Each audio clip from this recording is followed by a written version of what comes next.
Okay, I finally finished the Clone High revival, and I have some very strong feelings about this one. I was initially really positive when it came to this revival, and thought the first two episodes were a fine start to the season. But after watching the next 8 episodes, I realized this show had some serious problems, especially when it came to its characters. It feels like the writers on this show were trying to make an old show and a new show at the exact same time, and that just doesn't work. Chances are, not many new viewers are going to jump into the Clone High revival. Most of the people watching it at first are going to be fans of the original series from 20 years ago. So why on earth would this new season focus so much on characters that fans know nothing about at the start and by the end of the season still really don't know anything about? These new characters feel just as new in the first episode as they do in the last episode. They just don't fit in. This review is going to focus mostly on the problems I had with the characters in this new season. So real quick, I'm going to cover my broad thoughts on this show. I thought the animation was great. I really liked a lot of the music and the fun different theme songs they used. I thought they set up a relatively interesting overarching story, and that's about it for my broad positives. For broad negatives, I think they did a pretty bad job modernizing this formula of the original series. The show doesn't really feel like a parody of teen dramas anymore. It just sort of feels like a show about a clone high school without much more depth than that. The lack of special guests gave the new version of Clone High a more genuine feel, which sounds like it would be a good thing, but the original show felt like a constant stream of sarcasm regarding shows that leaned on special guests to convey broad messages. And all in all, the Clone High revival does not feel like the same show from 20 years ago, which is to be expected. It was 20 years ago, but you would think they would try to capture some of that magic consistently and they would understand what worked about the original show, but it really doesn't feel like they got it. It feels like they took a new idea for a show and crammed it into what was already there for Clone High. They took the old show and just shoved in a bunch of new stuff and put it in a new time period. And it just feels wrong. And all of this leads into the real meat of the video, which is my complaints about the characters. So buckle up. There is a lot to be said here. This is one of the longer scripts I've written in recent memory, so oh boy, here we go. The biggest weakness of the Clone High revival is its execution at integrating the new characters with the old characters. The old characters already have an entire season of character development under their belts. The new characters are just that, completely new. I thought the show would take a few episodes to help the audience really get to know the new cast of characters. But by the end of the show, the only new characters I got to know were Harriet and Candide, Scudworth's new rival. Confucius, Frida, Topher, and even Cleo all felt like complete strangers by the end of the season. And I know Cleo isn't a new character, but the writers absolutely decimated her role in this new season. And every time she came on screen, I thought to myself, oh yeah, Cleo's in this show. She's a character. I remember her being a main cast member in the first season. Now she's just kind of showing up to show up. And Cleo didn't have all that much depth in the first season of the show, but she did have goals, she did have aspirations, emotions, and overall, a role to play throughout the series. In this new season, Cleo is completely put on the shelf except for one forgettable episode about homecoming and a forgettable relationship with Frida. And now we have to talk about Frida. Frida is barely a character. She is just the embodiment of what the writers think cool is.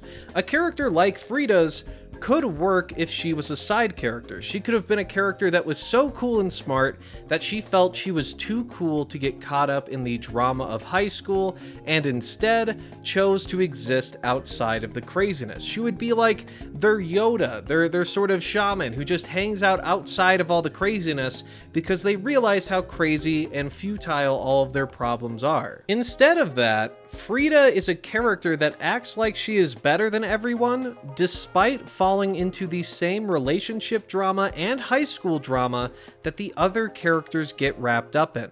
She doesn't exist outside of it, she's right there with them, and she still acts better and more cool than everybody. The really frustrating thing about this whole Clone High revival is that I can see a situation where characters like Frida, Confucius, Topher, and Cleo all work just fine. Frankly, the way you fix this problem is by shrinking down the main cast by a good bit. By the end of the new season, I felt like the most developed characters were, in order, Joan, Abe, Harriet, and JFK. These four were the biggest focus of this new season, and I see no reason for the show to focus on any other characters for the main plot. Frida, Confucius, and Cleo should have been side characters that would play specific roles each episode so that the audience can get to know their characters a bit better. And Topher should assume the role of antagonist for each episode, essentially replacing Cleo's old role in the original season of Clone High. Topher is definitely the least problematic character from a role and development standpoint, but he still needed to be fleshed out a bit more because he comes across as fairly one-dimensional and like he just wants to be bad because he wants to be bad, because his name is Christopher Columbus and he got canceled in the first episode, so now he's bad all the time. There just isn't much there. The fact is, the Clone High revival spread itself way too thin, and it tries to play catch up to develop its new characters up to the point of the old characters. The focus from episode to episode varies so much that it makes it difficult for the audience to care about half of the main cast. And worse yet, I found myself getting annoyed at the underdeveloped characters, especially Confucius and Frida, who were taking away screen time from the characters I actually cared about, like JFK, Abe, Joan, and even Harriet. Confucius is an annoying comic relief character who has rich parents and loves TikTok. That works fine as a side character, but whenever he takes on a bigger role, I started to cringe because there just wasn't enough character there for me to care, and he seemed so superficial and over the top that I couldn't care about him as a main cast member. He would have been way better just in the background or something. Same with Frida. Whenever Frida showed up to act above everybody else and then later gets dragged into the same drama but still wants to act better than everyone, I found it incredibly cringe-inducing because no one around her in the world of Clone High realizes how inconsistent she's being. But unfortunately for the writers of this show, the audience does in fact notice how inconsistent her character is, and it becomes cringe-inducing because the writers seem to think that this character would work as the cool, laid-back character with absolutely no depth that then can get kind of pushed around to wherever the writers want to put her because, well, she's cool and laid back. She can fall into anything without any kind of trouble, except for in these instances and these instances, but then she'll come back and be cool and chill again, and everything will not make sense, but will tell you it makes sense, and that will make it make sense. It's just mind-boggling to me. These two characters, especially Confucius and Frida, they suck. They have no depth whatsoever, and I did not like seeing them on screen. Harriet, on the other hand, is the only character of the new cast that I found myself liking, and it's because I understood what she wanted, what she was afraid of, and how she felt about the other characters she was interacting with. Harriet was less cringy than Frida and Confucius because even though she had some shallow aspirations like wanting to make art just to be famous, I at least could understand where she was coming from. With Frida and Confucius, I don't know what they want or what they're scared of. They just take up screen time and then leave, and that is super annoying. The new season desperately needed more conflict between the new clones and the old ones, but the conflict needs to come from their actual characters and not from the time that the characters are from, like in the first episode. The first episode is about Abe getting canceled for still talking like it's the early 2000s. That's a pretty meta premise when you think about where the writers are coming from, but in hindsight, it doesn't teach us anything meaningful about any of our characters. All we learn in the first episode is that the old clones are from the early 2000s and the new ones are not. That's not a satisfying conflict that drives character development. One conflict that worked in this new season was the conflict between Harriet and Joan with their musical theater projects. Joan wants to take the project one way because she wants to be a deep and thoughtful artist, and Harriet wants to take the project a different direction because she wants it to be fun and sexy so that she can get noticed and become famous. Those are clearly two different characters having a conflict about things related to their character and not related to what the writers are going through.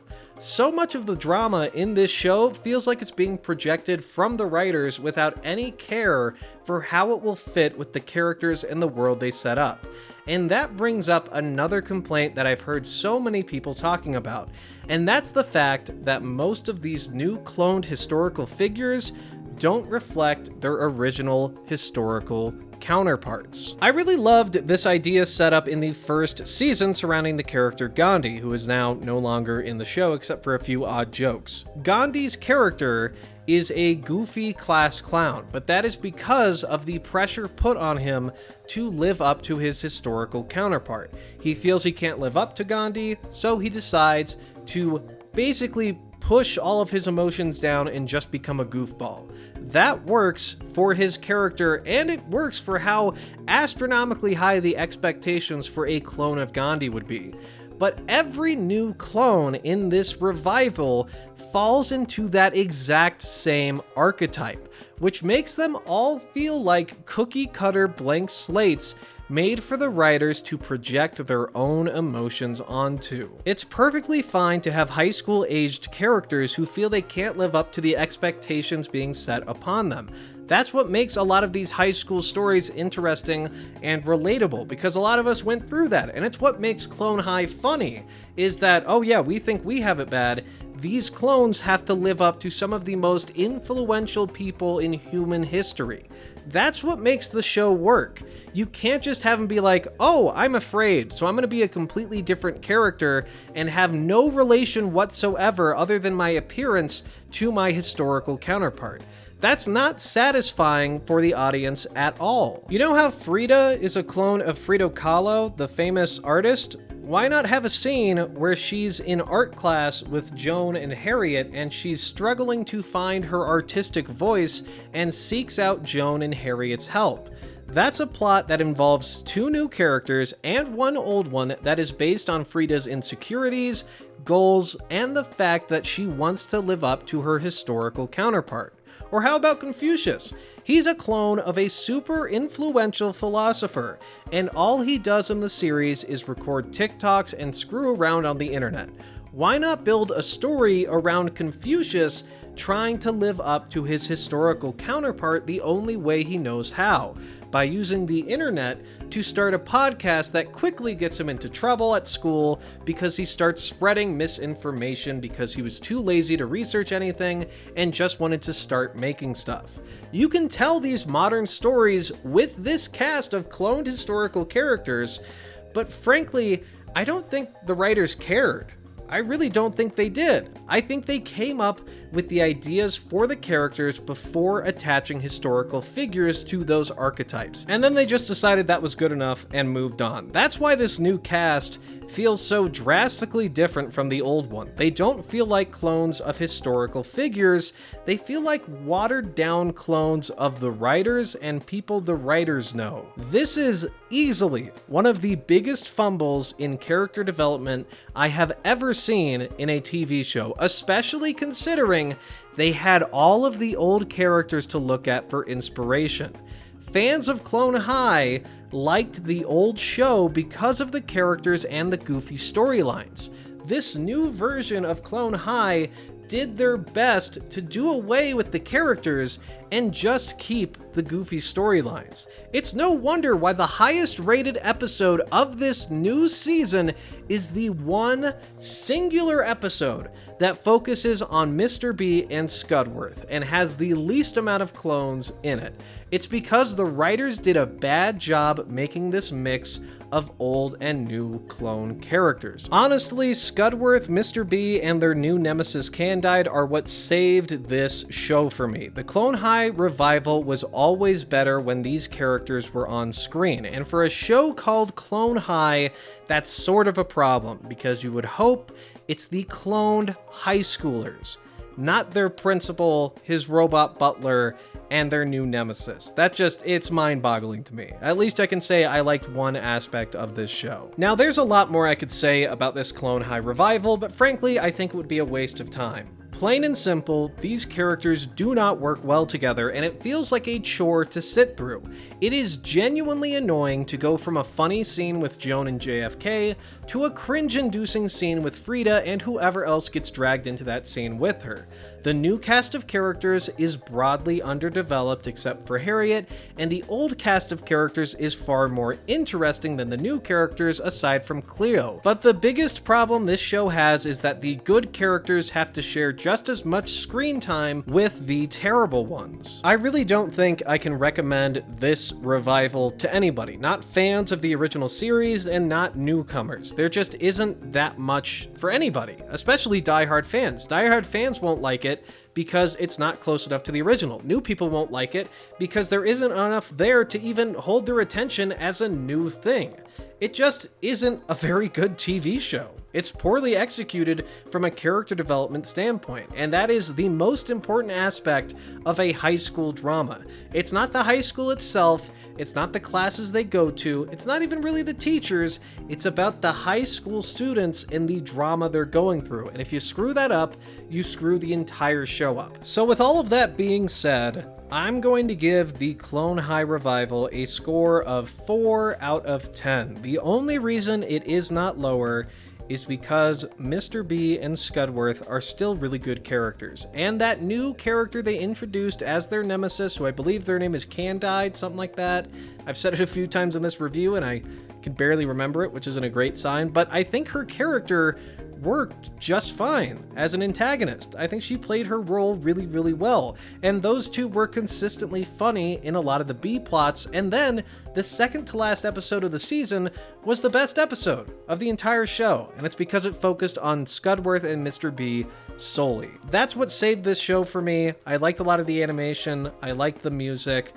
I liked the voice acting to an extent. Some of it felt kind of basic and a little simplistic, but there's only so much you can do with the material they're being given, and I think that's the biggest weakness of this show, which is a real shame because the greatest strength of the original Clone High run was its writing and its characters. They had a low budget for animation, they had these weird designs for their characters, but what they had going for them was really well written characters and really funny jokes. And there are still a few funny jokes in here, but it's not worth sitting through all the cringe-inducing underdeveloped characters trying to act like they're important. So the Clone High revival gets a 4 out of 10 from me, and I'm going to leave it there because I have said easily way too much, and there is still more I could say, and maybe I'll do that in another video in a few months or something like that if you'd like to see that. But thank you very much for watching this video. My name is Mr. Cal. If you enjoyed this video, like and subscribe and all that fun stuff. Thank you all for making it this far and for the support on the channel. As of lately, the channel is doing great. We just crossed 8,000 subscribers,